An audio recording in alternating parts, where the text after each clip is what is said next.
Bonjour à toi. Guérir du manque d'amour parental et redevenir sa propre sécurité, c'est le sujet dont on va parler aujourd'hui, faire le deuil du parent parfait. Alors je t'invite à t'installer confortablement, à prendre quelques respirations si c'est un sujet qui te déclenche un petit peu, qui te trigger.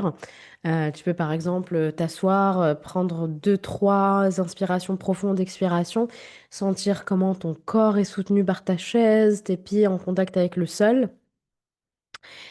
Et puis bienvenue dans cet espace sacré où on va parler un petit peu de...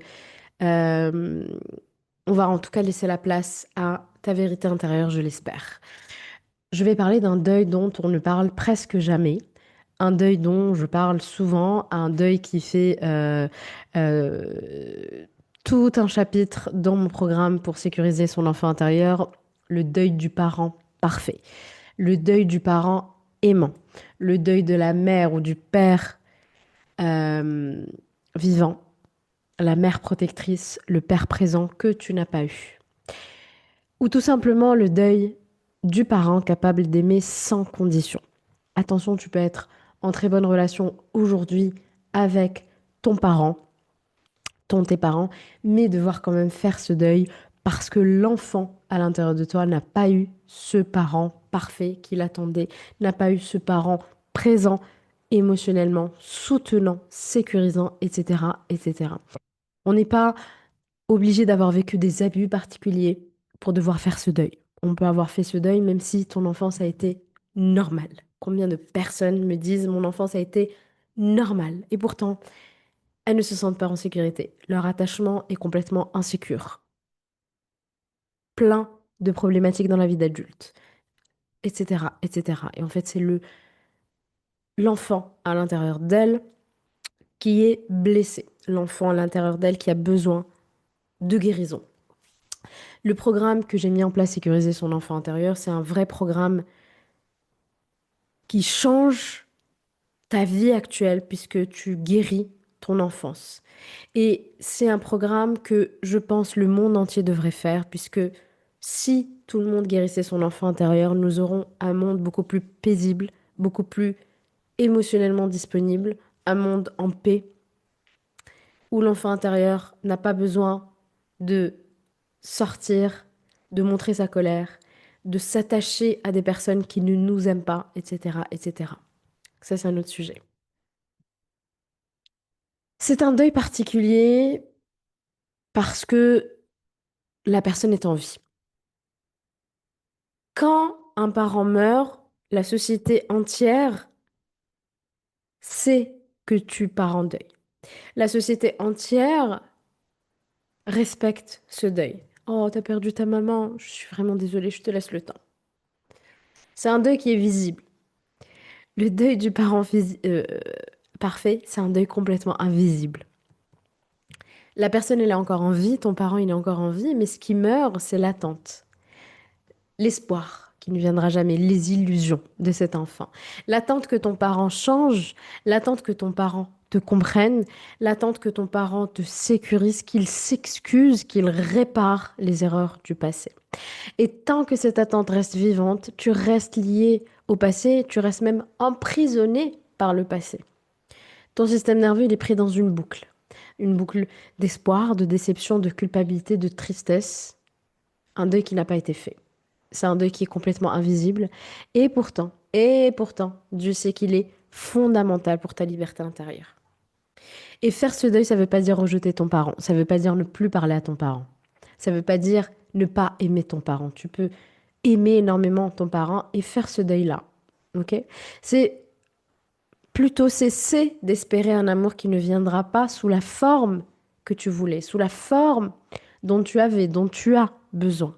C'est un acte immense d'amour envers toi, c'est de dire, aujourd'hui, je choisis de me donner ce que je n'ai pas reçu hier, ce que je n'ai pas reçu pendant mon enfance et que j'estimais nécessaire.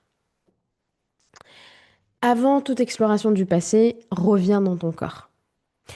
Le deuil, c'est pas quelque chose que tu penses. Tout comme un trauma, tu vas pas le penser. C'est pas quelque chose que tu vas mentaliser.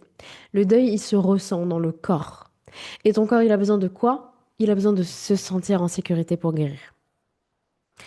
Alors, je t'invite à fermer les yeux si c'est disponible pour toi, à prendre une profonde inspiration par le nez et à expirer lentement par la bouche. Et encore une fois, inspire profondément et expire. Et juste reviens à ton corps, observe ton front, observe ta mâchoire, observe tes épaules. Si tu sens qu'il y a des tensions, juste détends-les, baisse les épaules par exemple.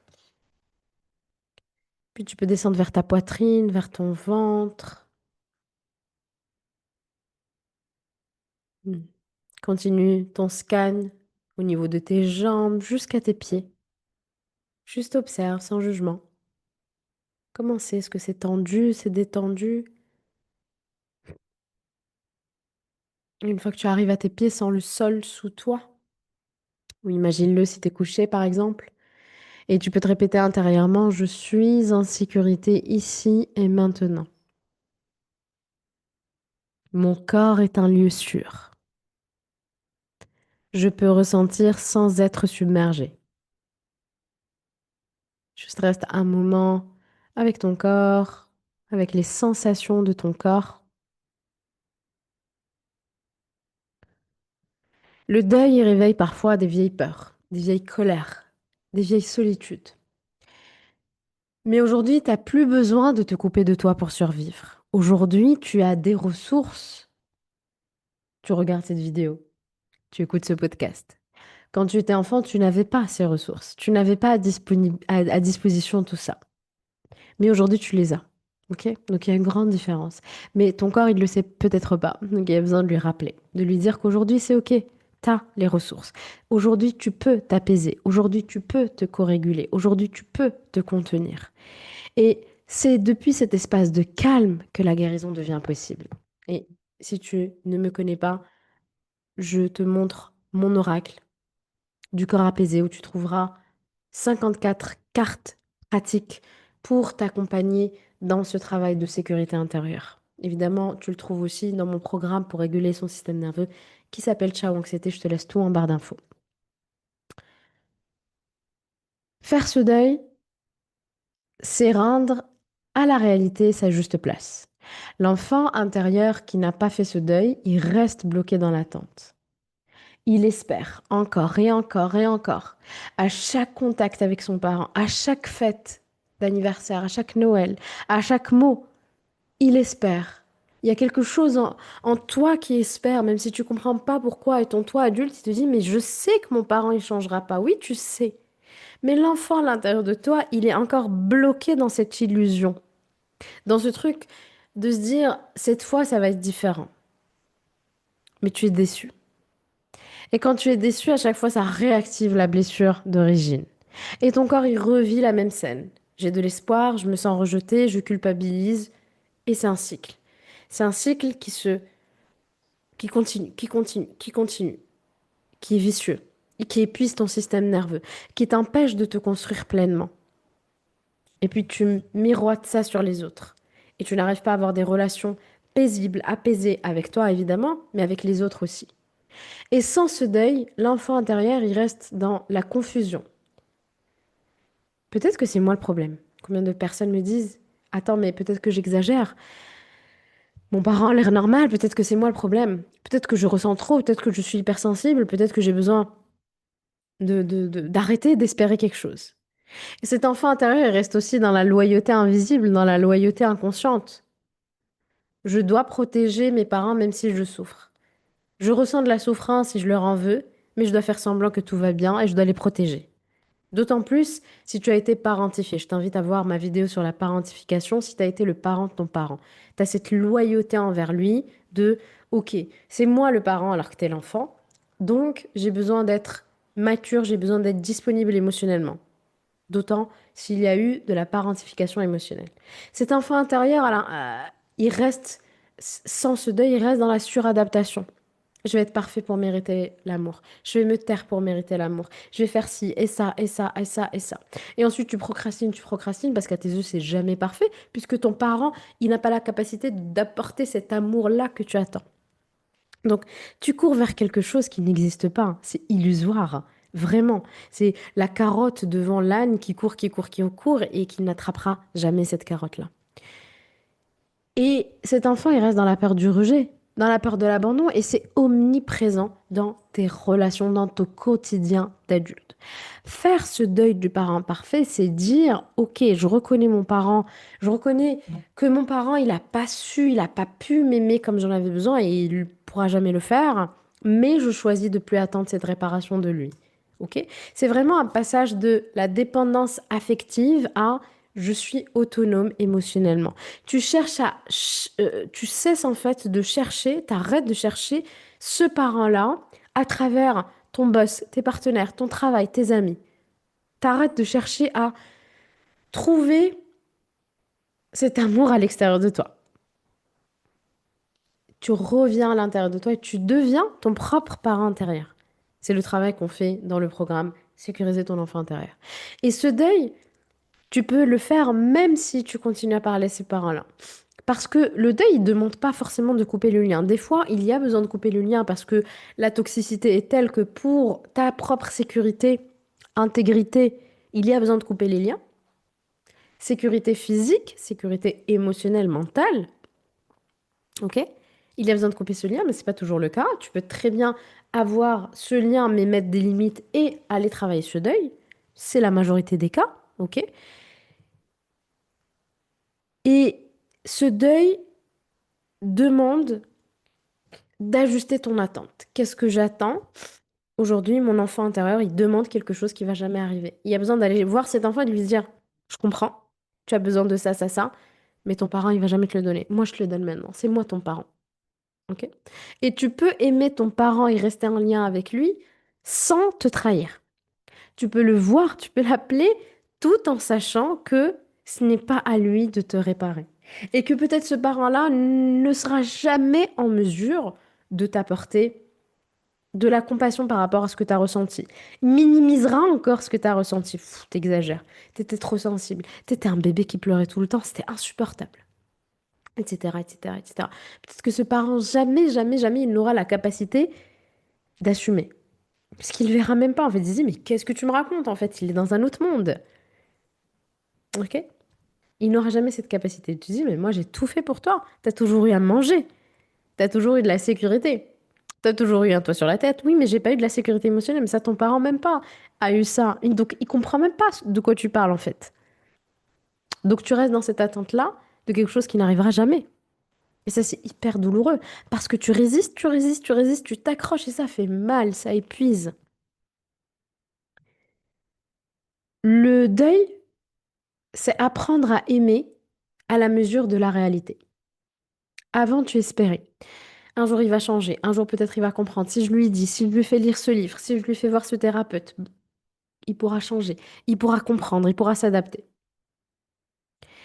Le deuil, c'est de dire, il fait comme il peut. Ça ne veut pas dire, j'excuse ce qui a été fait. Ça veut dire, il fait comme il peut. Mais moi aussi. Et j'ai besoin d'aller dire à cet enfant-là, stop. Parce que ce parent-là, il pourra pas t'apporter plus. Avant, tu faisais peut-être semblant que tout allait bien. Mais je t'invite aujourd'hui à choisir autre chose. Ok? Je viens, mais je repars aussi quand j'ai besoin. Avant, tu portais tout ce lien et t'essayais de réparer à toi seul ce lien, sachant que c'est une relation à deux, tu peux pas faire le travail tout seul et la relation, elle a besoin d'être réciproque. Et à un certain moment, si ça manque de réciprocité, eh ben, adapte en fait, ajuste. Et cette adaptation, cet ajustement, parfois, il passe juste par arrêter d'attendre. Ça sert à rien. Parce que juste ça m'épuise. Et j'ai besoin de garder mon énergie. Ok? Je t'aime. Donc tu peux aimer le parent, tu peux lui dire je t'aime. Mais je me choisis aujourd'hui. Et aujourd'hui, ben, je choisis de ne pas venir à telle fête. Faire ce deuil, il n'enlève pas l'amour. Il lui redonne sa juste distance, les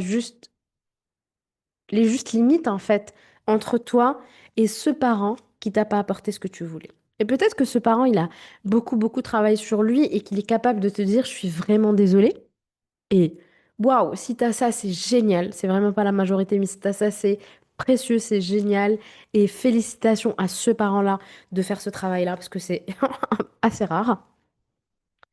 Mais même si t'as ce parent qui te dit ça, L'enfant, toi, a besoin de la réparation. Évidemment, l'enfant aura une réparation beaucoup plus rapide puisque le parent a reconnu ses torts, mais c'est pas toujours le cas, malheureusement. Ok. Je peux t'inviter à faire un exercice qui s'appelle Facing the Past, donc faire face à son passé, pour aller dans ta vérité pour te libérer. Donc je t'invite en tout cas à écrire une lettre à ton parent ou à tes deux parents pour dire tout ce que ton corps tout ce que ton cœur n'a jamais pu exprimer. Cette lettre, elle n'a pas pour but d'être envoyée à tes parents. Cette lettre a pour but de faire une espèce de pont entre ton passé et ton présent. Donc, je t'invite à écrire tout ce qui te vient à l'esprit, tout ce que tu as envie d'explorer, tout ce que tu as envie d'exprimer. Euh, je vais t'inviter. En tout cas, je vais t'accompagner à travers 4 étapes. N'hésite pas à faire pause dans ce podcast ou cette vidéo en fonction de là où tu regardes et juste écrire ou juste noter un petit peu ce que je te propose pour écrire cette lettre. Donc, commencer déjà par enlever le masque du déni. Tu peux te dire, qu'est-ce que ce parent a fait? Et qu'est-ce qu'il a pas fait? Parce qu'on parle toujours de oui, mon parent m'a abusé, etc. Ok, mais qu'est-ce qu'il a pas fait ton parent? Ben, mon parent, il n'a pas été capable de me soutenir émotionnellement, par exemple. Et ça, c'est suffisant, puisque tous les jours, parce que le trauma, c'est aussi trop peu. C'est trop, vite, etc. Mais c'est trop peu. Quand il y a de la carence affective, de la carence émotionnelle, répéter, répéter, répéter, répéter, répéter, c'est du trauma complexe, ok? Donc, qu'est-ce que le parent a fait? Qu'est-ce qu'il n'a pas fait? Quelles paroles t'ont blessé?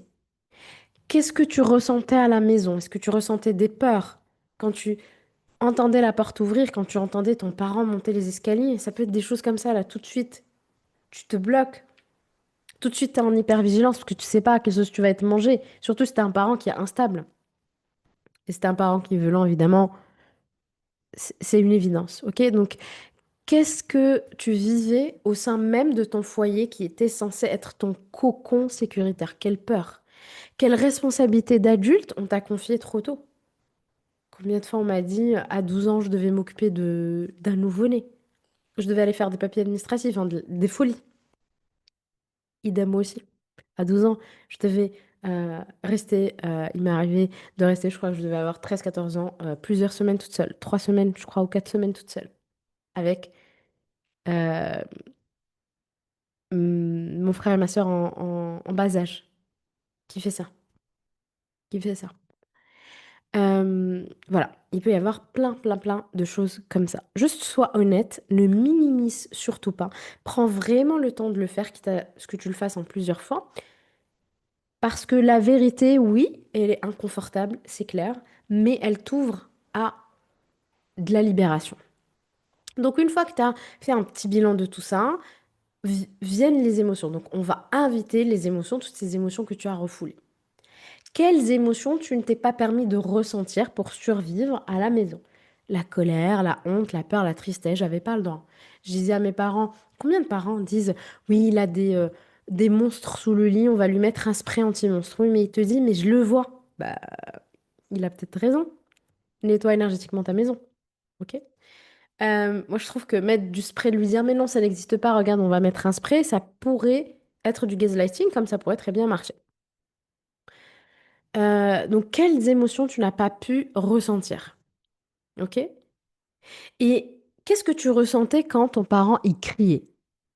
Qu'est-ce que tu ressentais? Peut-être même ressens-le dans le corps. Le plexus qui se serre, le ventre qui se noue, etc. Et qu'est-ce que tu ressentais quand ton parent t'ignorait? Comme si tu n'existais pas. Quand tu pleurais et qu'il en avait rien à faire. Qu'est-ce que tu ressentais quand tu espérais une présence de sa part, mais que tu rencontrais du silence, de l'absence, à minima? Parce qu'après, tu peux aussi rencontrer du gaslighting, etc. Donc, de la manipulation émotionnelle, surtout si tu as grandi avec un parent narcissique. Ok. Donc évidemment, ne revis pas la scène. Si tu sens que c'est trop pour toi, arrête-toi. Reviens à ton corps, reviens à ta respiration. Donc tu peux ressentir, mais il y a besoin de ressentir dans la sécurité. Donc si tu sens que ça dépasse ton cadre sécuritaire, juste ralentis, calme-toi, pose, dépose et reviens une prochaine fois. Ensuite, l'étape 3, c'est de relier le passé au présent. Donc, Observe comment ce passé, il influe encore, il influence et il influe, ça se dit, ta vie aujourd'hui. Ok? Ce besoin d'être parfaite, parfait pour être aimé. Tes difficultés à faire confiance. Ton attachement anxieux. Tes relations pourries. Ta difficulté à oser être visible, ton perfectionnisme, ta peur de poser tes limites, tes croyances de je mérite pas, etc. Je dois me battre pour exister, etc., etc., etc. Essaie de faire un pont entre ta vie actuelle et les problématiques de ta vie actuelle et ce qui s'est passé aussi dans ton passé. Aujourd'hui, je suis perfectionniste parce que quoi que je faisais, mon parent ne m'aimait pas. Aujourd'hui, je pense que je mérite pas parce que la chose la plus basique, qui est l'amour inconditionnel de mes parents, je l'ai pas eu, etc., etc. Donc, essaie de relier les points. Évidemment, comprends sans te juger. Tu n'étais pas faible, tu étais juste blessé, ok? D'ailleurs, si tu veux faire un petit bilan de ton enfance, je t'invite à télécharger le workbook gratuit sur autodiagnostic de ton enfance. Tu trouveras aussi une méditation pour aller à la rencontre de ton enfant intérieur. C'est gratuit. Je te laisserai le lien en barre d'infos. Ok, j'oublie de te le dire. Et ensuite, l'étape 4 de cette lettre-là, c'est de reprendre ton pouvoir. Ok? Pose-toi la question. Donc, quelle limite j'ai envie de poser aujourd'hui?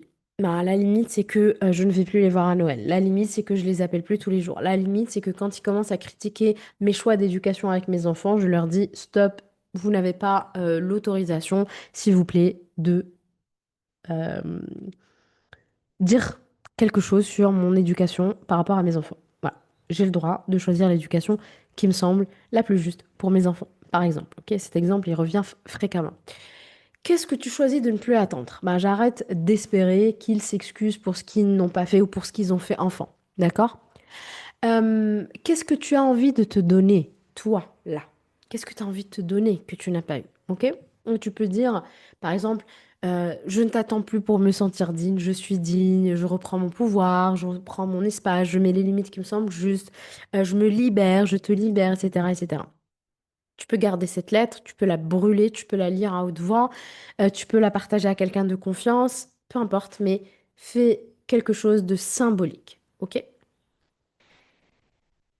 Ce que tu t'apprêtes à faire, ce deuil-là, c'est un travail vraiment, vraiment sacré. Tu donnes la voix à ton enfant intérieur. Tu rétablis ta vérité à toi, ok? Tu rétablis la vérité, tu sors de l'illusion puisque tu vois qu'est-ce que j'ai imaginé, j'ai rêvé de ce parent. D'ailleurs, dans le programme Sécuriser son enfant intérieur, il y a une méditation qui s'appelle Sortir de l'illusion. Ça, c'est très, très typique des traumas d'enfance. On reste dans l'illusion. Donc, rétablir la vérité entre le parent réel et le parent rêvé. Faire le deuil du parent parfait, c'est aussi accepter que l'amour que tu as reçu a été imparfait. C'est pas renoncer à aimer, c'est renoncer à espérer une version de l'amour qui n'existe pas et qui n'existera jamais. Ce deuil, il apporte la clarté et avec elle la paix. Tu peux comprendre ton parent sans excuser ses manques. Tu peux aimer à distance. Tu peux rester en lien sans te dissoudre dans le lien qui est toxique avec ton parent. Et surtout, tu peux devenir ce parent intérieur que tu aurais voulu avoir. C'est le travail de la de se reparenter, pardon. Ok, devenir son propre parent aimant. Le propre parent qui console, le propre parent euh, qui ressent, qui t'ouvre l'espace quand tu ressens sans minimiser ton ressenti. Ok. Tu es aimable tel que tu es. T'as pas besoin de changer, t'as pas besoin de faire plus en fait. Et à chaque fois que tu parles à ton parent, tu peux pratiquer un nouveau réflexe. Donc avant, par exemple, l'échange, si tu sens que l'échange avec ton parent te, te provoque, te déclenche, respire, ancre-toi, recentre-toi, ok? Je vais parler à l'adulte, ok? Ton enfant, tu peux lui dire, c'est ok, je gère, ok? Et pendant que tu es avec ce parent-là, juste observe ton corps, ok? Observe comment réagit ton corps un petit peu. Tu peux respirer, rappelle-toi, t'as pas besoin d'être compris par ton parent pour être en paix, puisque tu as besoin de te comprendre toi-même, ok? N'oublie pas. dans ce processus de deuil, de te nourrir, de marcher, d'écouter de la musique, de revenir à ton corps, de revenir au silence, etc. Et petit à petit, tu sentiras la différence. Tu auras moins de déception, tu auras moins de culpabilité, tu auras beaucoup plus de calme intérieur. Et c'est le signe que que ton deuil avance. Évidemment, dans le deuil, il y a plein d'émotions qui sortent, la tristesse, la colère, etc. Et tout ça, on le traverse dans le programme Sécuriser son enfant intérieur. Tu as le droit de rendre à tes parents ce qui leur appartient. Tu as le droit de garder ce qui te construit toi, ce qui te nourrit toi et libérer tout ce qui te blesse. Faire le deuil du parent parfait, c'est pas un acte de vengeance vis-à-vis de ce parent-là, c'est un acte d'amour vis-à-vis de toi. C'est pas contre eux, c'est pour toi. C'est dire je peux t'aimer même si tu n'as pas su m'aimer comme j'en avais besoin. Et je peux continuer à te parler, mais je n'attends plus quelque chose qui n'arrivera jamais. C'est reconnaître que ton enfance, elle a manqué d'amour, mais que ta vie d'adulte peut être pleine de cet amour que tu t'apportes à toi aussi. Tu n'étais pas trop, t'étais juste seule en fait, dans ce besoin d'amour. Et aujourd'hui, tu n'es plus seule. Tu es là. L'adulte en toi est capable de t'aimer toi-même, est capable d'aimer l'enfant en toi. Choisis la paix, choisis la liberté, choisis la vie. Ok? Même sans un parent parfait. Et c'est un acte de puissance, c'est un acte de vérité et c'est un acte d'amour envers toi. Et si tu veux évidemment faire ce travail de manière beaucoup, beaucoup plus profonde, je t'invite à rejoindre le programme Sécuriser son enfant intérieur, qui est un vrai, vrai, vrai programme thérapeutique sur plusieurs mois qui peut vraiment, vraiment changer ta vie puisqu'on va aller guérir la racine de la racine de la racine. C'est sur 7 modules ultra profonds. Tu auras toutes les informations en légende. N'hésite pas à commenter, à liker pour soutenir cette chaîne, à partager aussi ce podcast, cet épisode, si ça t'a parlé. Moi, je te souhaite une très très belle journée et je te dis à bientôt. Ciao, ciao.